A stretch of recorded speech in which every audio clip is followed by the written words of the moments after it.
Buenas tardes.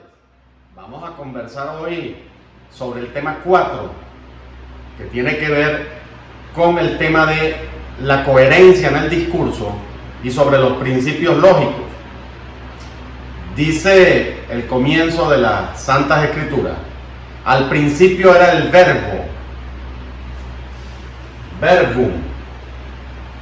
Al principio fue la palabra. Viene del egein, logos, lógica, decir, hablar, narrar, poner, leer, extender, presentar. Todas esas actividades nos conducen a la razón, a la ley universal de todas las cosas. Ese derivado de verbum nos deviene en todo eso que llamamos más adelante la lógica, la ciencia de la demostración, la actividad de todo lo razonable.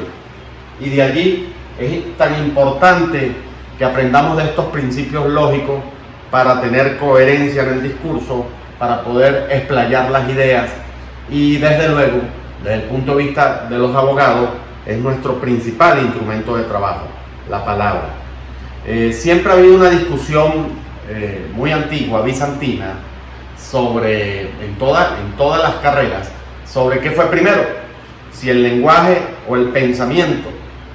Ustedes tendrán una respuesta en su interior, es cuestión de pensarla algunos minutos, en algunos momentos o en toda su vida. Desde luego que los autores nunca se han puesto de acuerdo sobre qué fue primero. De allí esa gran polémica y esa gran discusión que ha existido en la historia de la filosofía, desde los tiempos de los anales de la antigüedad hasta nuestros días. Siempre existen esas dos grandes corrientes: la corriente empírica del empirismo y la corriente del racionalismo puro, de la racionalidad. Y desde luego todos tomamos partido.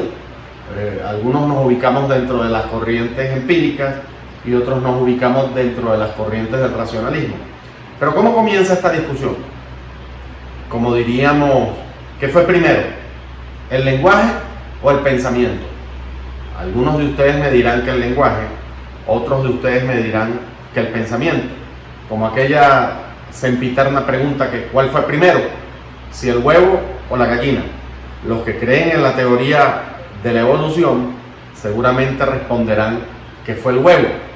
Producto de mutaciones, a nivel de tierra se forma esa cápsula de ese huevo y de ahí surge la gallina. Quienes están de acuerdo con la teoría de la creación dicen que la gallina es un animal creado por Dios y que bueno, cuando existió la primera gallina, desde luego surgió el primer huevo. Total que es una discusión bizantina, muy antigua, y que nosotros no vamos a responder en este espacio de clase, ni lo vamos a resolver tampoco. De manera pues que no es ningún pecado ubicarse en favor de una u de otra corriente. En el caso de que fue el primero el lenguaje del pensamiento, dirán que primero fue el lenguaje porque el hombre aprendió a pensar en la medida que construyó un lenguaje, que construyó unos símbolos. Sin embargo, yo les diría que los que piensan en que primero fue el razonamiento, que primero fue el pensamiento, los contrarios dirán, bueno, ¿y con qué lenguaje aprendió a pensar el hombre? Si no existía la nada. Desde luego que nosotros desde que nacemos pensamos con un lenguaje, en nuestro caso el lenguaje español, que es nuestra lengua matriz.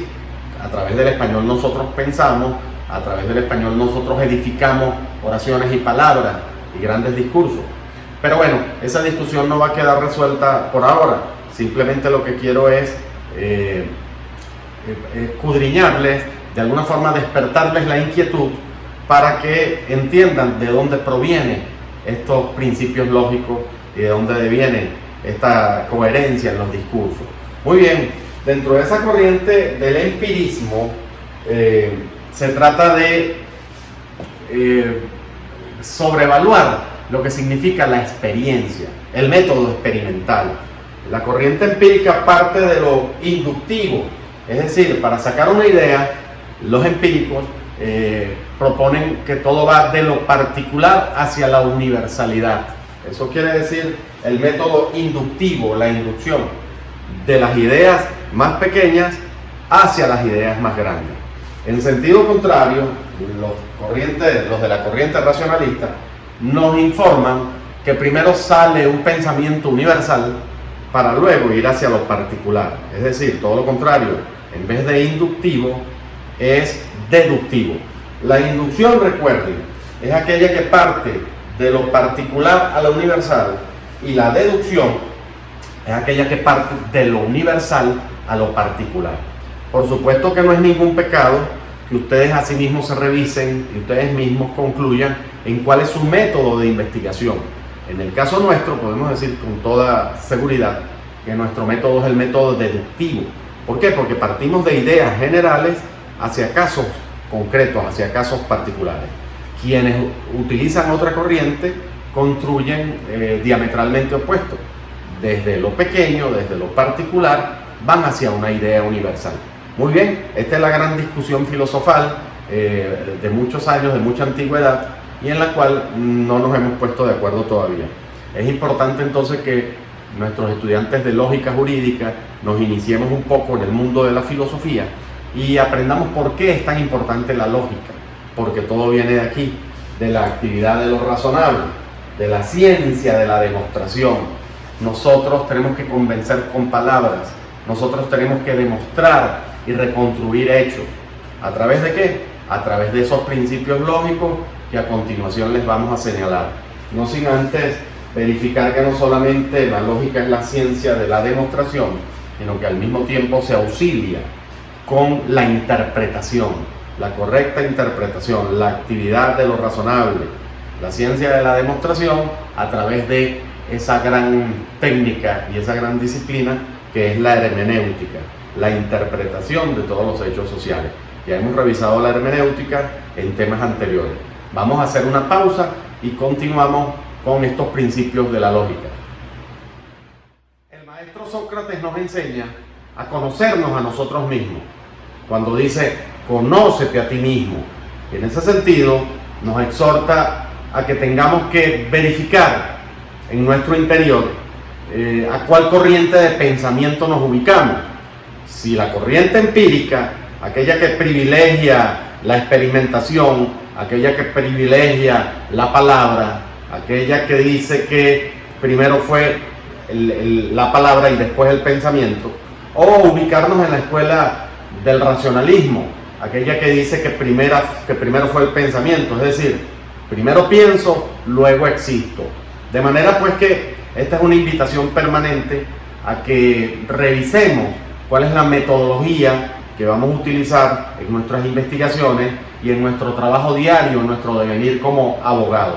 Bien sabemos entonces que los abogados, como ingenieros de la palabra, tenemos que tener un buen discurso y tenemos al mismo tiempo que revisar constantemente los principios de la lógica, los principios de la filosofía.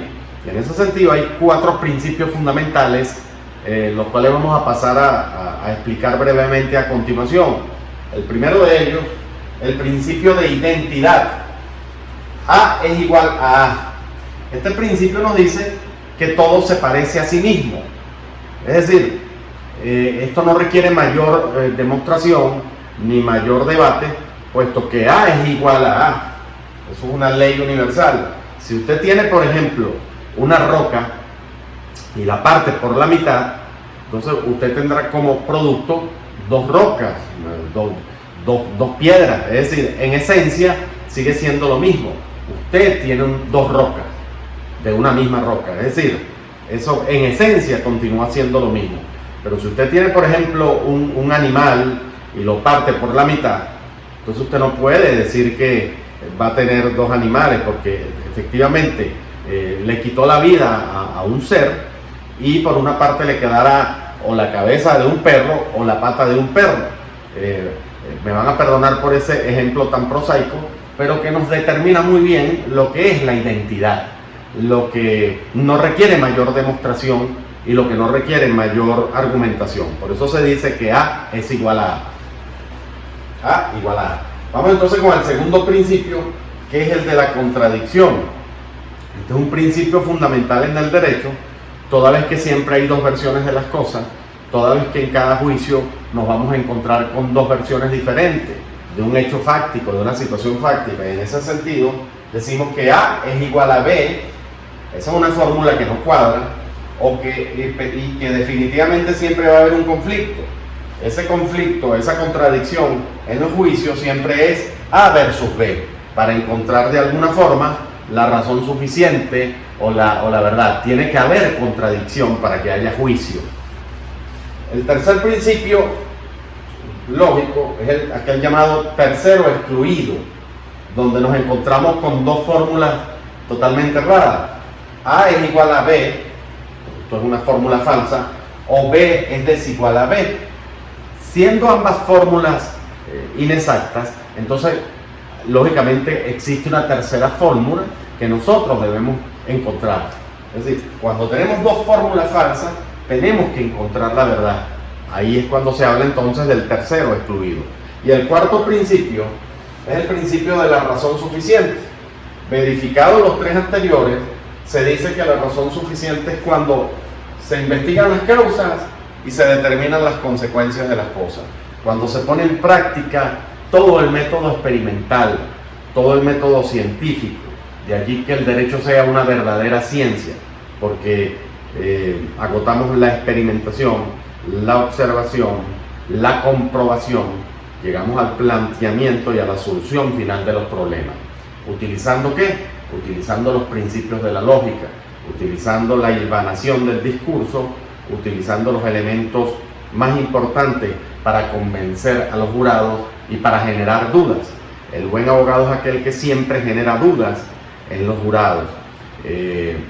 Ustedes dentro de poco van a tener una guía que les va a ser enviado a su correo electrónico, mediante la cual vamos a explicar lo que son los silogismos y vamos a explicar al mismo tiempo lo que son las falacias, esos argumentos baladíes, falsos, pero que de alguna forma sirven al abogado para generar dudas en los jurados.